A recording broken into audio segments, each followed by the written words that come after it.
Alex Henderson, and this is Brockport Made. Joining me today in our inaugural show is my guest, Max Riley of the Brockport men's lacrosse team. Max, thanks you for coming on the show today. Yeah, man. Thanks, Alex. Thanks for having me, man. Yeah, no problem. So let's just, start with some questions here. So first off, when did you start playing lacrosse? I think I've been in the sport of lacrosse for just about my whole life, probably around second or third grade.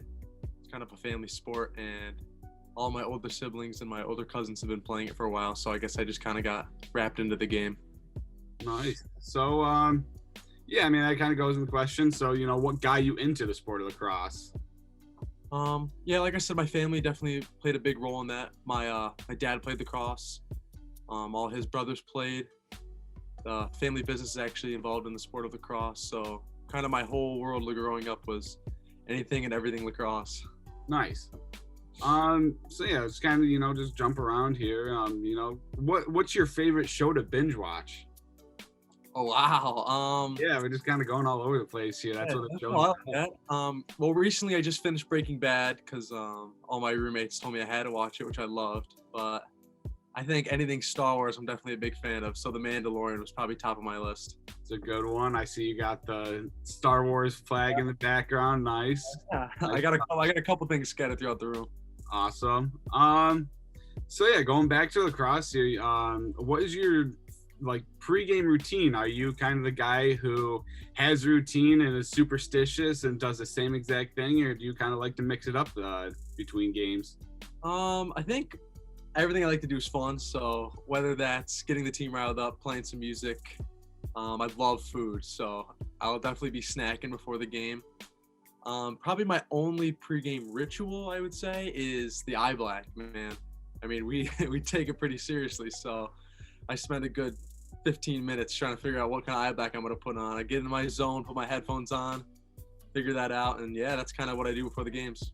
What's your favorite eye black that you've done? Last year I kind of went with the bat, so cover the eyes, top and bottom, then rub it down the face, so it looks like a big bat on your face. But I've done some crazy ones. I painted one half of my face one game. Another game I did a little bit of cat whiskers. I put a little dot on my nose and did some whiskers. That was kind of funny. All the team like that, but nice. Nothing really special pregame besides that. So, like you said, you're on the team at Brockport, but what made you choose Brockport? What made you want to come to SUNY Brockport and, play lacrosse and everything, what was your final decision? Yeah, so originally I was actually going to RIT. I was committed till about my junior year of high school, and then I ended up getting a pretty good financial package from Brockport. And that just kind of seemed like the smart move for me at that point. I really loved Coach Weinberg. He was very adamant about talking to me while I was in high school, and I think I really built a strong connection with that. And to go along with it, one of my really close friends from Homer decided to go to Brockport to play lacrosse, and I thought that'd be kind of cool to be with him. So Brockport ended up being the final decision, and I don't regret any of it. So nice. And so what is your favorite lacrosse memory that you've had, whether it's here at Brockport or in high school or anything like that? Wow, favorite lacrosse memory. I'd have to say college. My freshman year, we ended up beating Cortland in the regular season.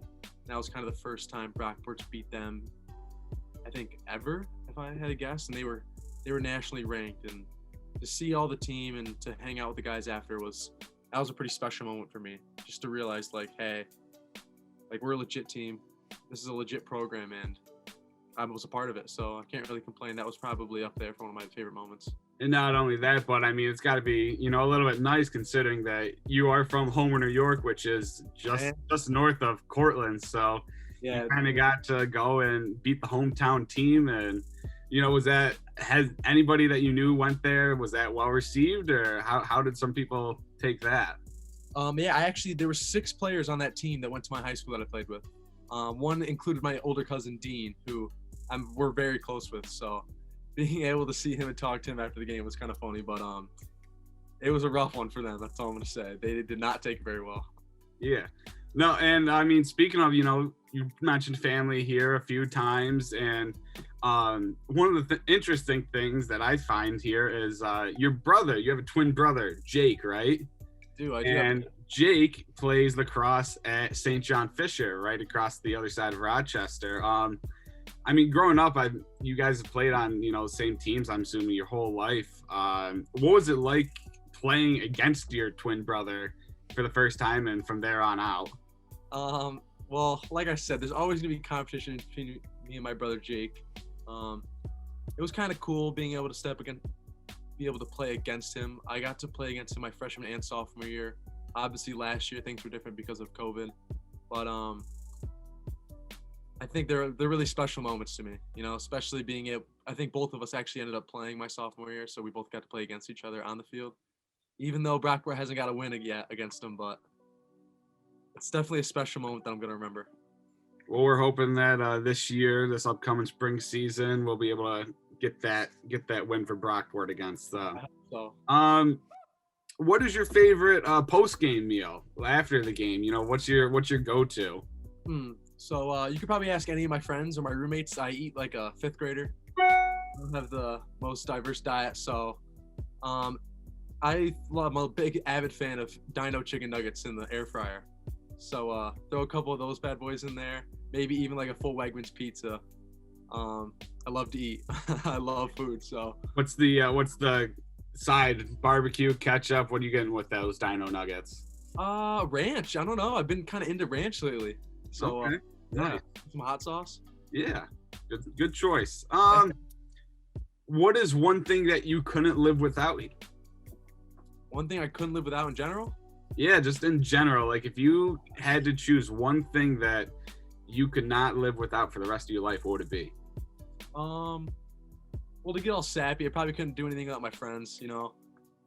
It's tough to. We've all had moments, especially during quarantine, where like you didn't really have many people around you and couldn't see or talk to anyone. And me personally, I think that I really saw how special my friends meant to me. And I mean, they make it here. That's what Brockport is. And I think without them, it'd kind of just be another school experience. And I wouldn't really like that. So I really take my friends. I think they're really important to my life. So nice. Good answer. Who is your biggest role model, whether it's here at Brockport or back home, or who's the one person who inspires you to do the most that you look up to?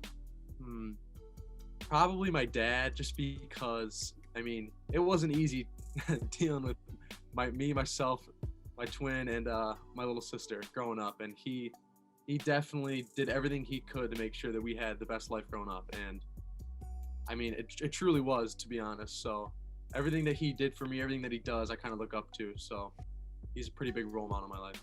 It's good. I think a lot of people feel that about their parents. So with this year and last year, COVID-19, what have you done to deal with the issue? I know last year, you guys, the spring season getting canceled, that must have been tough for you. But since then, what have you guys done, and what have you done in general to deal with COVID-19? Yeah, so I bet probably the worst part of COVID itself was just not even being able to touch a lacrosse stick. There was nowhere to play, no one to play with. And from one day we were at practice and coach brought us all over. He showed us a text message. And he's like, guys, our season was just canceled. It was out of the blue. There was no warning about it. And going forth from there, it was just kind of a shock. So probably the first couple months, 3 or 4 months, there was nothing happening, nothing going on.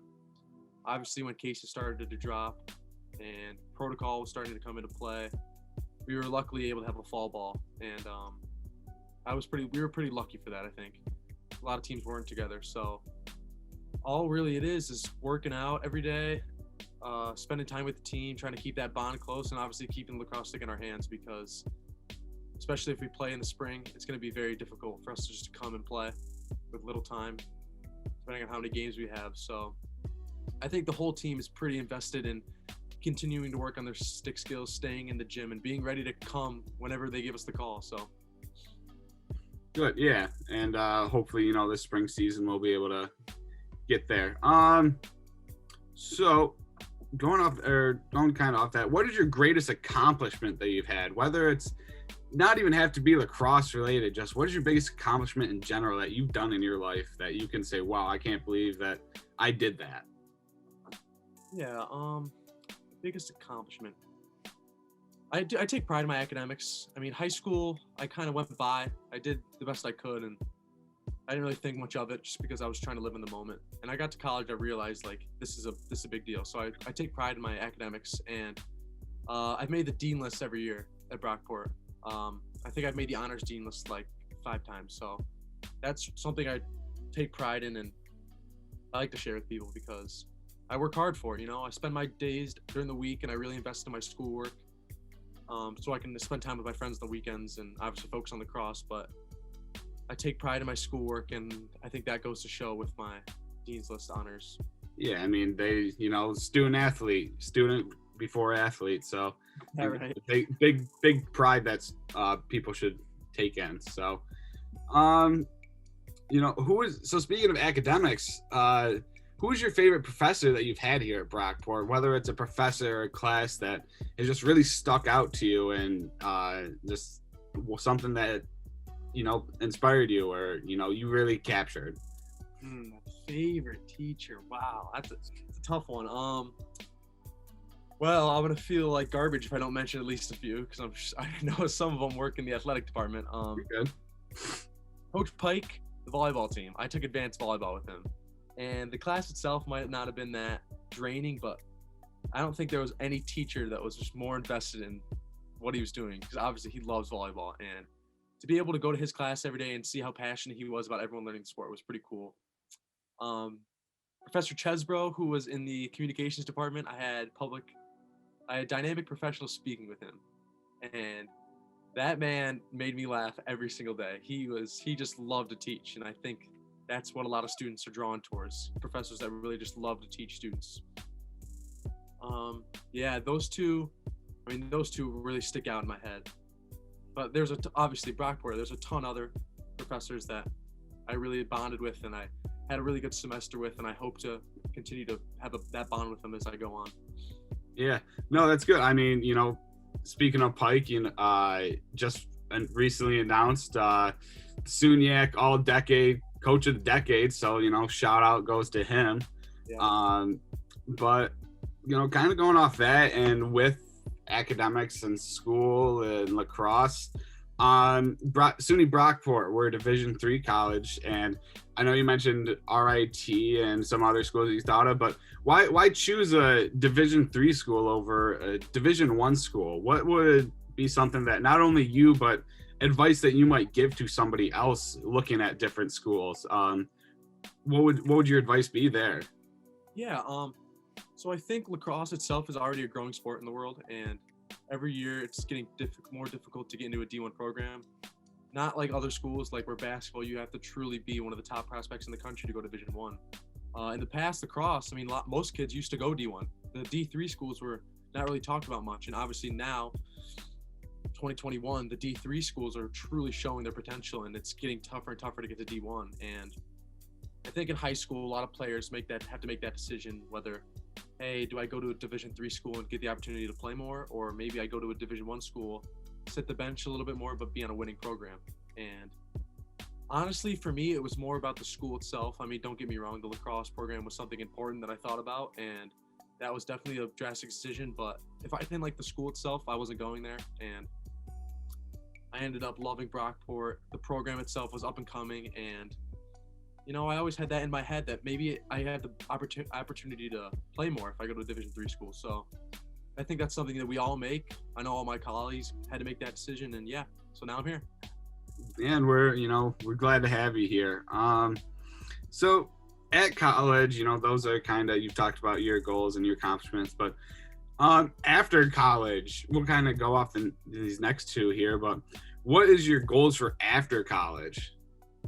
Well, I try not to think about it a lot, to be honest. I like my time here in college, but I definitely want to travel a little bit, see more things. One of my minors is actually graphic design, and I've been speaking to a couple people about how they do graphic design on the road. So basically they travel around and they do their work from the road.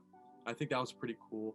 And then the complete opposite end of that, which is more likely, but don't get me wrong, I don't mind it at all, is just probably getting it towards the family business of printing apparel, and I think I've been working there since about 10th grade. I've done everything pretty much, so I have a pretty good idea of how it's run, and I think my dad is really hopeful that that's something that he can pass down to my brother and I and my cousins. So, and don't get me wrong, that'd be a great little fallout, because I do love it. I love what they do.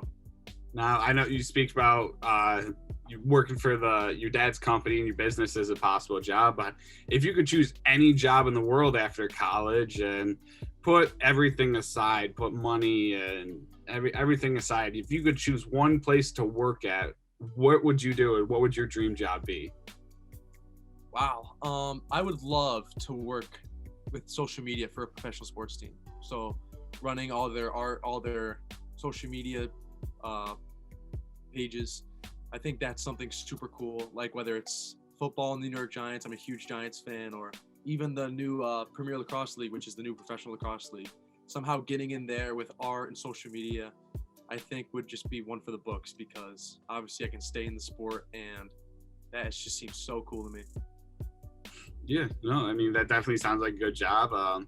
There's definitely a lot of opportunities going around. COVID, it's a little tough, but once everything, starts getting back to normal, hopefully we'll be getting some more opportunities in there. So, I know earlier we talked about who was your greatest role model, but who is your biggest supporter?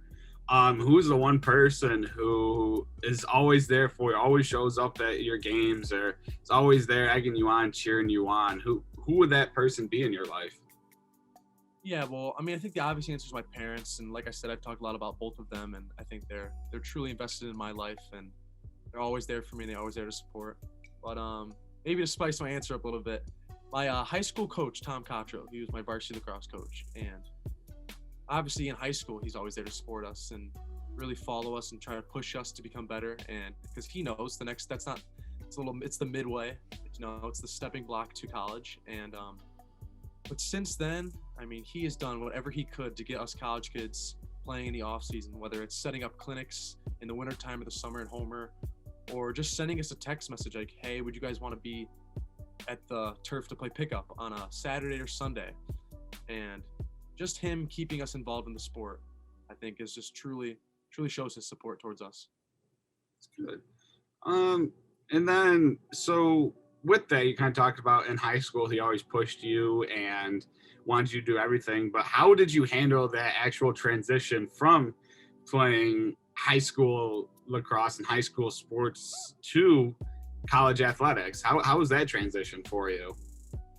Yeah, well, in high school, obviously we grow up with the same kids playing with the same group of guys every year, and that bond is something that's tough to regain with another complete team. So going from my high school, my senior season, we were a pretty good team, and I think everyone parted ways to their own colleges. So I came into college with a group of guys that were really awesome. I mean, they really tried to include the freshmen, and they realized that in order to win games, we had to be fully invested. So we did build a strong bond with them.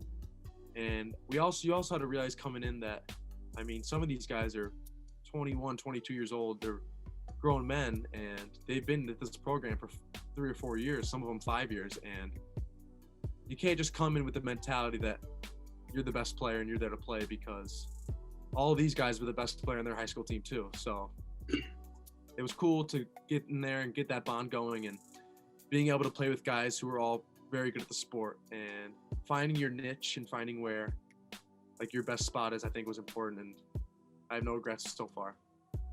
So that's, pretty good. And, hopefully you can pass on what you learned from the seniors when you were a first year student to the upcoming first year students this year. What is something that you wish you could tell your younger self? Speaking of the younger guys, if you go back and, talk to your younger self and give them some word of advice or tell them anything, not even advice, just anything in general, what would you tell your younger self? Wow. Something I probably learned as my college years going on and stuff is how truly young we all are. I mean, looking back, I would love to tell my younger self, try not to sweat the small things, I mean, you're going to make mistakes. You're going to do a lot of things. You're going to lose relationships. You're going to do a lot of different things. But, I mean, in the end, you're going you're going to have a great time, and you're going to build relationships with new people, and new things are going to come, and you can't keep your mind on those small things that happen, because there's so much time left and there's so much things to do, and you just have to keep moving forward and don't look back. No, it's pretty good advice. I think anyone would, like to go back and tell them younger self. So, I think we're going to leave off. This is going to be our last question here today. What is something that you're doing to, protect teammates? What are you doing to combat COVID and hopefully increase the chances of having a season for this spring for you guys at Lacrosse, and not just Lacrosse, but all of our spring sports here at Brockport? What are you doing to protect the nest? Yeah, I mean, I think I could speak for every college athlete right now that's really saying that we want to do anything we can to be able to play this spring after not having a season last year. So everything pretty much to following protocol with the school, wearing masks everywhere out of the house, keeping our group small, for instance, just our roommates, I think, is important.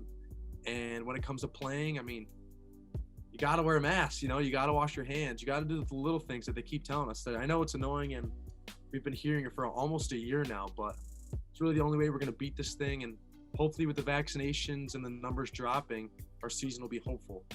But I know the Division I programs start sports Saturday, so that's always a good thing to see. And I think if we continue to do the things that we're doing and social distance and stay close with one another, we can have a season. So I don't think anyone's going to disagree with you there.